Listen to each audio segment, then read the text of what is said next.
Welcome to War Bios, the podcast where we delve into the lives of history's most fascinating military leaders.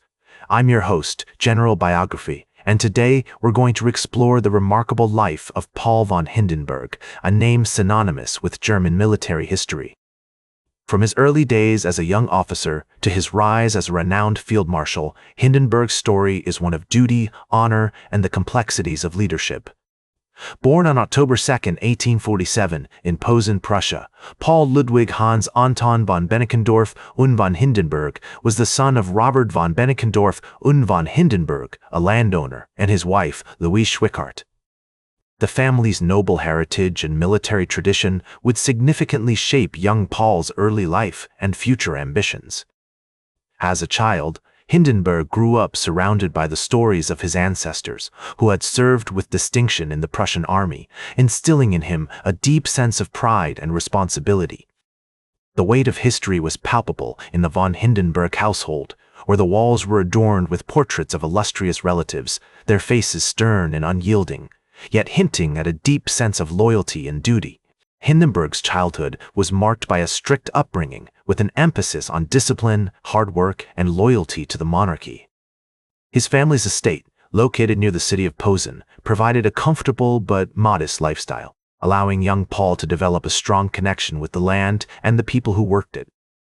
The rolling hills, forests, and fertile plains of Prussia would later influence Hindenburg's strategic thinking, as he came to appreciate the importance of terrain and military operations. As a boy, he would often accompany his father on horseback rides through the estate, listening intently as his father pointed out the lay of the land, explaining how the contours of the earth could be used to advantage or disadvantage in battle. As a young boy, Hindenburg was educated at home by private tutors who instilled in him a love for history, literature, and mathematics. His parents encouraged his curiosity, recognizing the value of a well-rounded education in preparing their son for a career in the military. The hours spent poring over maps, studying the campaigns of great generals, and reading the works of renowned strategists would later serve Hindenburg well, as he developed a keen understanding of the complexities of warfare. In 1859, at the age of 12, Hindenburg began attending the Kadettenhaus in Wallstatt, a prestigious military academy that would lay the foundation for his future success. The years spent at Wallstatt were formative for young Hindenburg, as he learned the principles of leadership, tactics, and strategy from experienced instructors. The curriculum was rigorous, with an emphasis on physical training, drill, and discipline, all designed to prepare cadets for the demands of military life. Hindenburg thrived in this environment, demonstrating a natural aptitude for command and a keen understanding of the complexities of warfare. He quickly rose through the ranks, earning the respect of his peers and instructors alike as he proved himself to be a diligent student, a skilled horseman, and a talented swordsman. As Hindenburg navigated his teenage years, the world around him was undergoing significant changes. The unification of Germany, led by Otto von Bismarck and King William I, was underway, with the Prussian army playing a pivotal role in the process. The sound of drums and bugles, the smell of gunpowder and smoke, and the sight of marching troops would become familiar to Hindenburg as he watched from the sidelines, eager to prove himself in battle. Growing up in this tumultuous era, Hindenburg was exposed to the ideas of prominent military thinkers, such as Karl von Clausewitz and Helmuth von Moltke, who emphasized the importance of strategy, adaptability, and decisive action on the battlefield. These influences would later shape Hindenburg's approach to command, as he came to appreciate the value of careful planning, bold decision-making, and a deep understanding of the human element in warfare.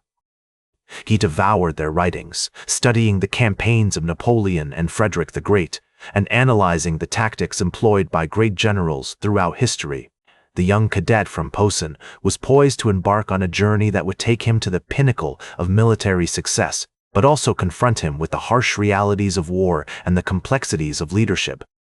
The foundation laid in these formative years would serve Hindenburg well, as he navigated the challenges of a rapidly changing world and ultimately left an indelible mark on the history of warfare.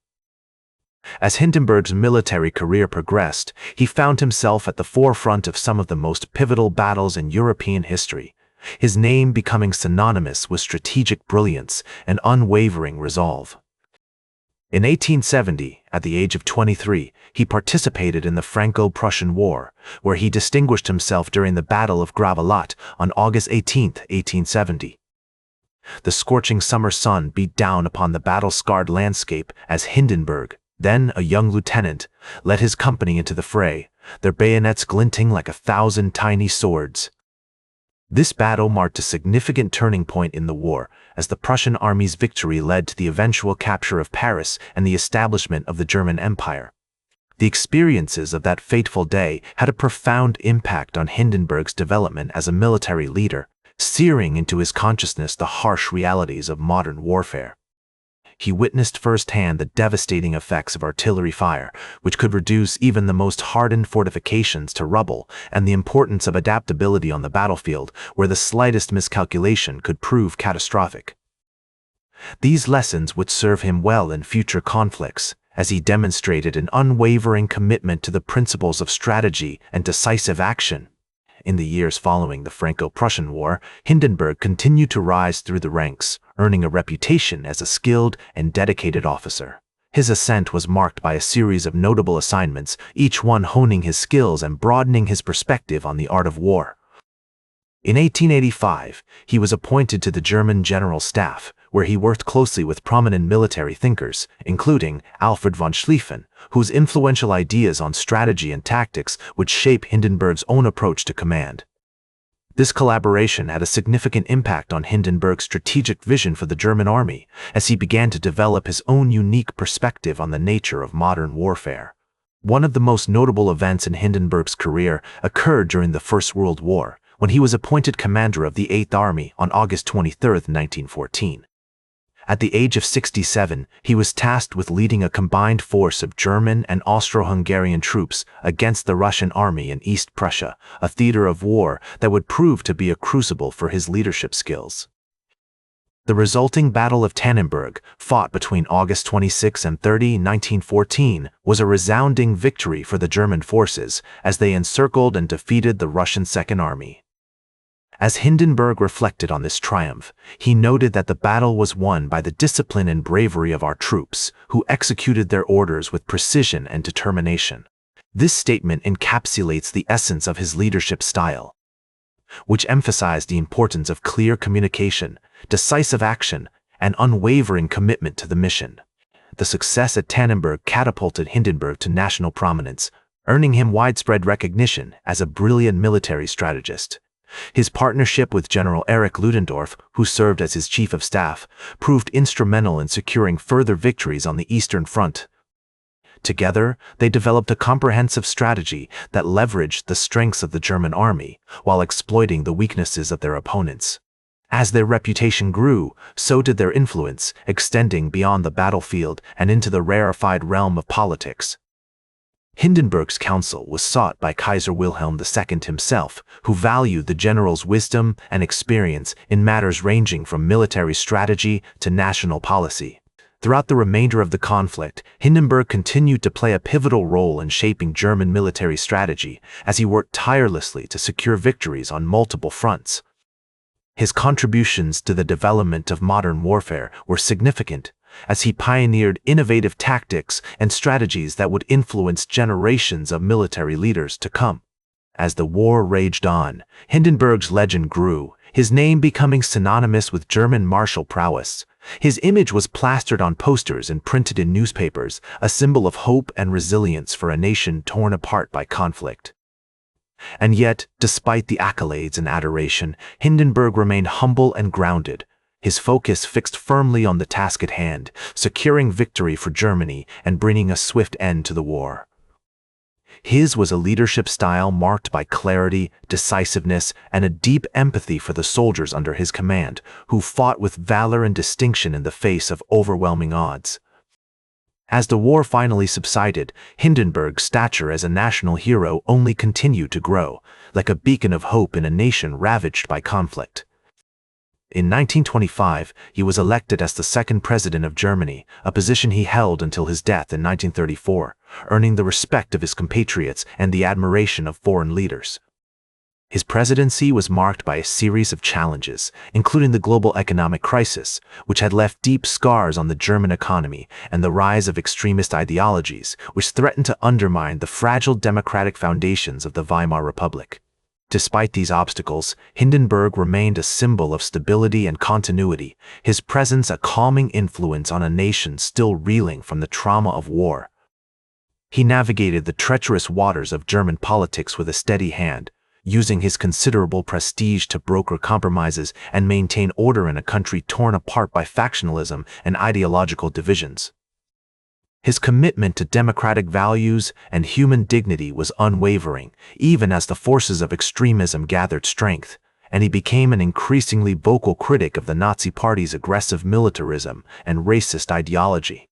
One of Hindenburg's most significant later contributions was his role in shaping the German military's doctrine and strategy. His experiences during World War I had convinced him of the importance of mobile warfare and the need for a more flexible approach to combat, one that emphasized speed, maneuver, and surprise over the static trench warfare that had characterized so much of the conflict. He championed the development of new technologies, including tanks and aircraft, and encouraged the German general staff to think creatively about the future of war, to imagine scenarios in which these new tools could be used to break the stalemate of traditional battlefield tactics. As he grew older, Hindenburg's health began to decline, his once robust frame now frail and weakened by the ravages of time. But his spirit remained unbroken, his eyes still burning with a fierce inner light even as his body betrayed him. In his final years, he was increasingly concerned about the rise of Adolf Hitler and the Nazi Party, which he saw as a threat not just to Germany's stability and democratic values, but to the very fabric of European civilization itself. Despite his own conservative leanings, Hindenburg was deeply troubled by the Nazi ideology, with its emphasis on racial purity, militarism, and authoritarianism, and he became an increasingly vocal critic of Hitler's aggressive expansionism. In August 1934, Paul von Hindenburg passed away at his estate in Neudeck, surrounded by his family and closest friends, his death marking the end of an era in German history. As one historian noted, Hindenburg's life was a study in contrasts, a complex interplay of light and shadow, of triumph and tragedy, of wisdom and folly. His commitment to democratic values and human dignity had inspired countless others, even as the forces of darkness gathered strength. And his story would continue to serve as a powerful reminder that even in the darkest of times, there is always hope for a better future. Today, Hindenburg is remembered as one of the most important figures in modern German history, a man whose contributions to the development of military strategy and doctrine are still studied by scholars and soldiers around the world. His legacy extends far beyond the battlefield, however, and his commitment to democratic values and human dignity continues to inspire people from all walks of life, a beacon of hope in a world torn apart by conflict and division. He was a complex figure, full of contradictions and flaws, but also possessed of a deep sense of purpose and duty, a man who embodied the very best qualities of the German people, even as he struggled with the worst. His story serves as a powerful reminder that individual actions can make a profound difference in shaping the course of history, that even in the darkest of times, there is always hope for a better future, and that the choices we make have consequences that echo across generations. That's all for today's War Bios. Remember to like, share, and subscribe, and until next time, I'm General Biography reminding you to keep marching toward victory.